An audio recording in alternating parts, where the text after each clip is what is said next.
معزز سامعین کرام، آپ سن رہے ہیں پیارے اردو چینل پر پروفیسر ڈاکٹر اشتیاق احمد کی کتاب پنجاب کا بٹوارہ 1947، ایک المیہ ہزار داستانیں، باب نمبر 18، Jalandhar division. Sub heading: Hamid Akhtar. Senior صحافی حمید اختر اردو کے معروف کالم نگار تھے۔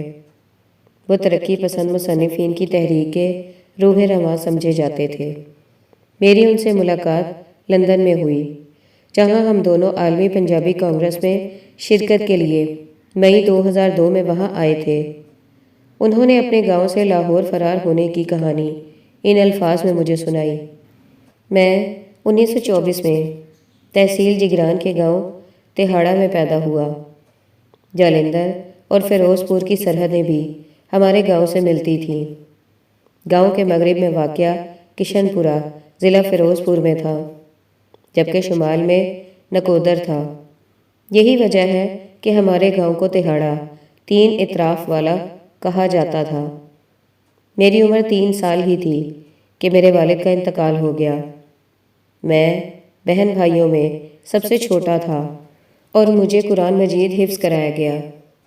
ہم دہلی میں مدفون عظیم صوفی خواجہ قطب الدین بختیار کاکی کی اولاد میں سے تھے۔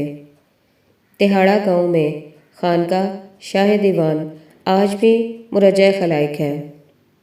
جن لوگوں کی اولاد نرینہ نہیں تھی وہ یہاں آ کر بیٹے کے لیے دعائیں کرتے تھے۔ 1947 میں گاؤں کی آبادی 1800 نفوس پر مشتمل تھی اور اکثریت مسلمان گھرانوں کی تھی۔ ہائی اسکول میں داخلے کے لیے 10 سال کی عمر میں لدھیانہ شہر آ گیا۔ مذہبی ہم آہنگی اتنی تھی کہ ہم ایک دوسرے کو سکھ، مسلمان یا ہندو نہیں سمجھتے تھے۔ اکا دکا جھڑپیں ضرور ہوتی تھیں، لیکن 1947 سے پہلے کسی نے انہیں سنجیدگی سے نہیں لیا۔ اگست 1947 میں ساحل لدھیانوی اور میں بامبے میں تھے۔ ہم 9 اگست کو بامبے سے روانہ ہوئے۔ میرے بھائی نے پاکستان میں رہنے کا فیصلہ کیا اور باقی اہل خانہ کو گاؤں میں ہی چھوڑ کر چلا گیا۔ ہمارے گھرانے اور سید برادری کے دیگر ارکان نے فیصلہ کیا کہ وہ گاؤں چھوڑ کر جانے کی بجائے لڑنے کو ترجیح دیں گے۔ اگست کے آخر تک ارد گرد کے دیہات کے مسلمانوں نے تہاڑا میں پناہ لینی شروع کر دی تھی۔ پولیس تو تھی ہی نہیں، مسلمان افسروں کو غیر مسلح کیا جا چکا تھا۔ پھر آہستہ آہستہ لوگوں نے نکلنا شروع کر دیا۔ ہم سدواں بیت گئے، جہاں سے ہم تانگے حاصل کر سکتے تھے۔ میری معیت میں 70 خواتین اور بچے تھے، کچھ مرد بھی تھے۔ ہم نکودر میں قائم پناہ گزین کیمپ گئے، کیونکہ ہمارا خیال تھا کہ جالندھر پاکستان میں شامل ہوگا۔ میرے ایک چچا جو پولیس سے ریٹائر ہوئے تھے، وہ افیون کھانے کے عادی تھے۔ ہجرت کے دوران کچھ روز میں ان کا ذخیرہ ختم ہو گیا، چنانچہ میں بشرٹ اور ٹراؤزر پہنے کیمپ سے باہر ان کے لیے افیون ڈھونڈنے چلا گیا۔ میں نے افیون خریدی اور ابھی کیمپ واپسی کے لیے مڑا ہی تھا کہ ایک نہنگ مسلح سکھ تلوار سونتے میری طرف بڑھا۔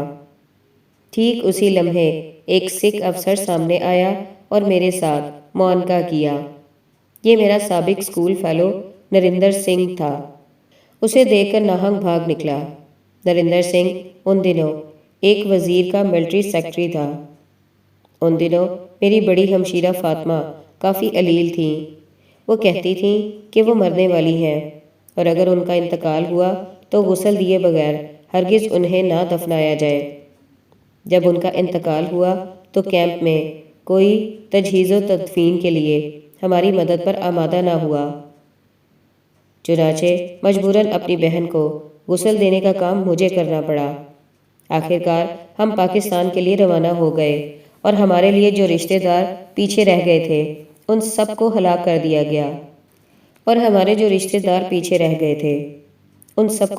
دیا گیا بہت کم ہندوؤں نے حملوں میں حصہ لیا، بیشتر سکھ تھے۔ RSS اتنی منظم نہیں تھی جتنی سمجھی جاتی تھی۔ اکالی اور سکھ مہاراجے سکھ جتوں کے بڑے سرپرست تھے۔ یہاں پاکستان کی طرف میں نے سنا کہ سردار شوکت حیات اور دیگر مسلم لیگی امرتسر اور شالمی کو آگ لگانے میں ملوث تھے۔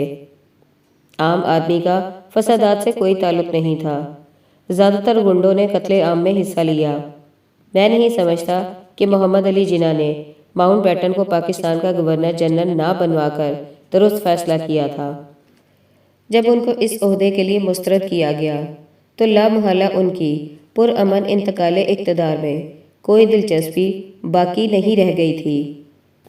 سب ہیڈنگ چودھری ریاست علی۔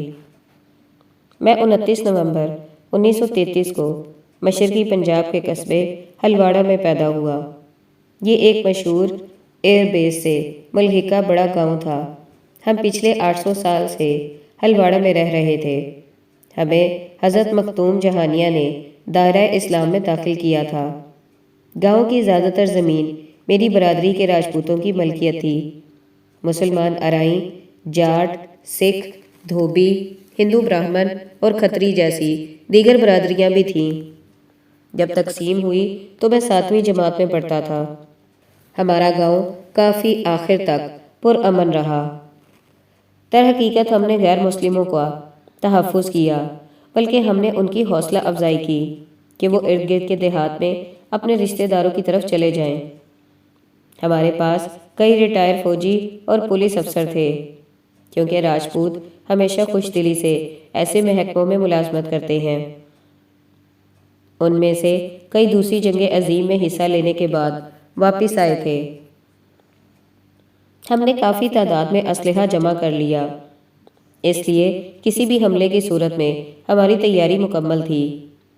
ہمیں اس بات کا کچھ پتہ نہیں تھا کہ آیا ہمارا گاؤں بھارت میں شامل ہوگا۔ ہم اکثر ہٹلر کے خلاف نعرے بازی کرتے رہتے تھے۔ ہمارا خیال تھا کہ انگریز ہندوستان میں ہمیشہ کے لیے رہیں گے۔ ہمارے کئی رشتہ دار سنگاپور اور ہانگ کانگ میں جنگی قیدی بھی رہے تھے۔ جاپانیوں نے ان کے ساتھ وحشیانہ سلوک کیا تھا۔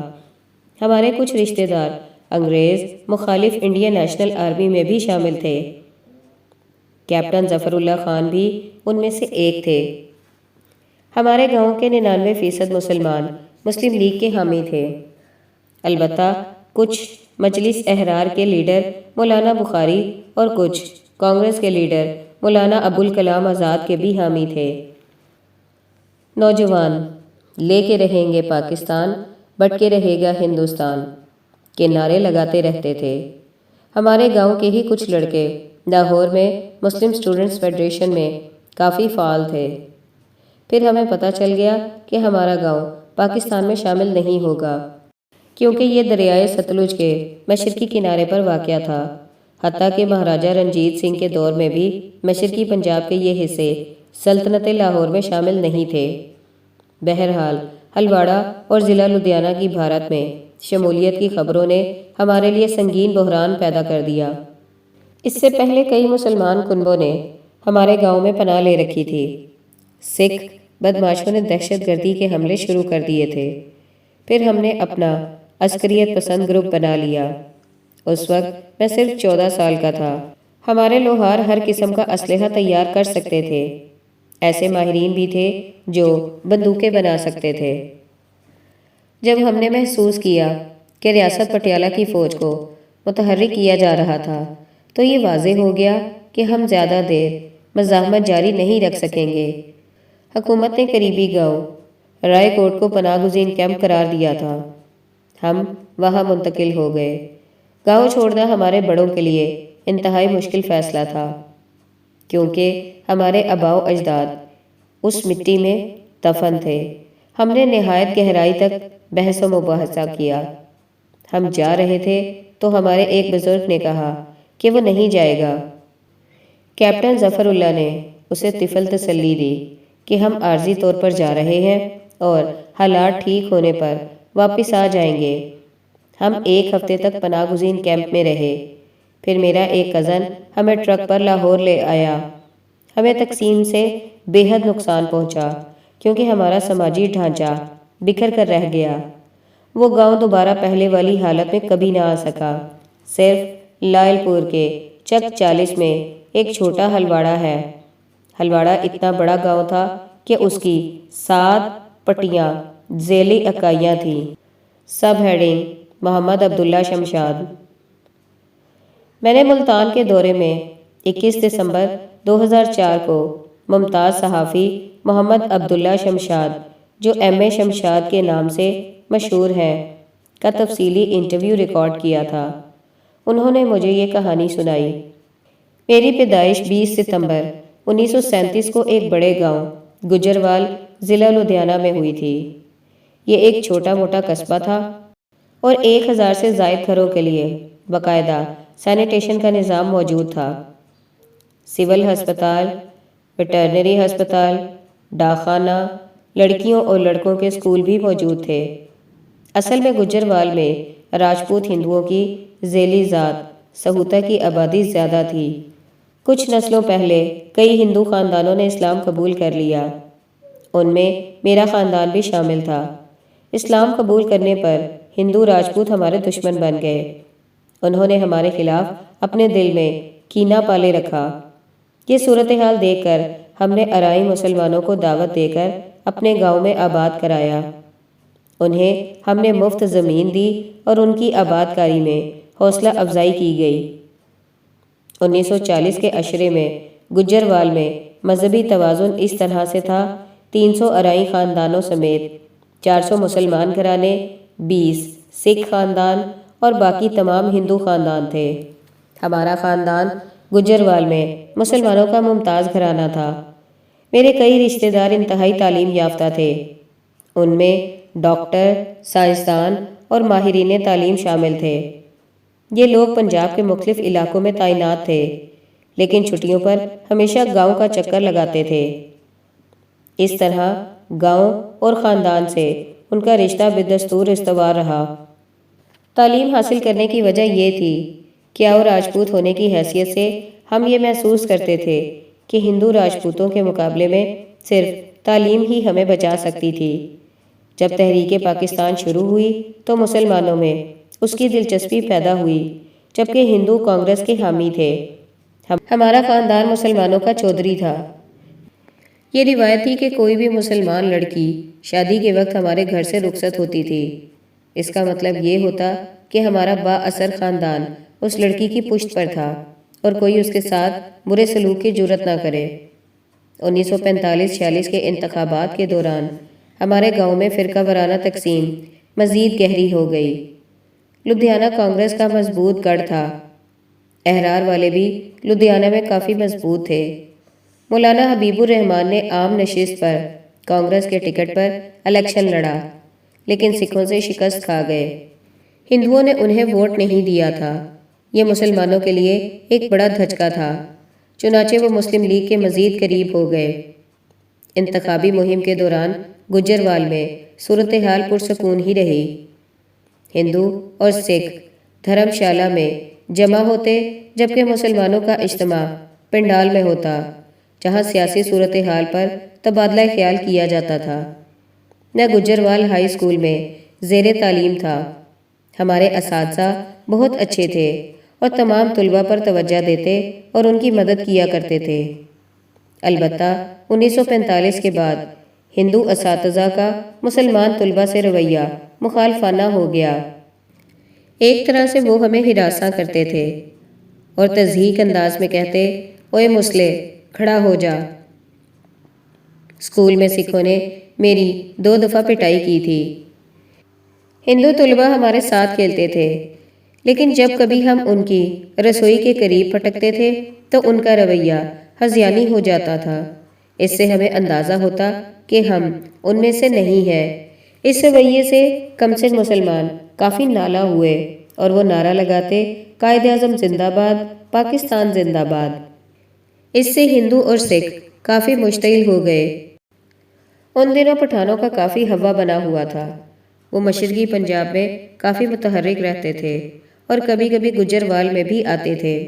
مجھے یاد ہے کہ ایک روز 10 یا 12 پٹھان آئے تو ہندو خوف زدہ ہو گئے۔ انہوں نے میرے والد سے رابطہ کر کے کہا کہ وہ کوئی مسئلہ پیدا نہیں کرنا چاہتے۔ البتہ سکھ ذرا مختلف تھے، وہ سخت جان تھے۔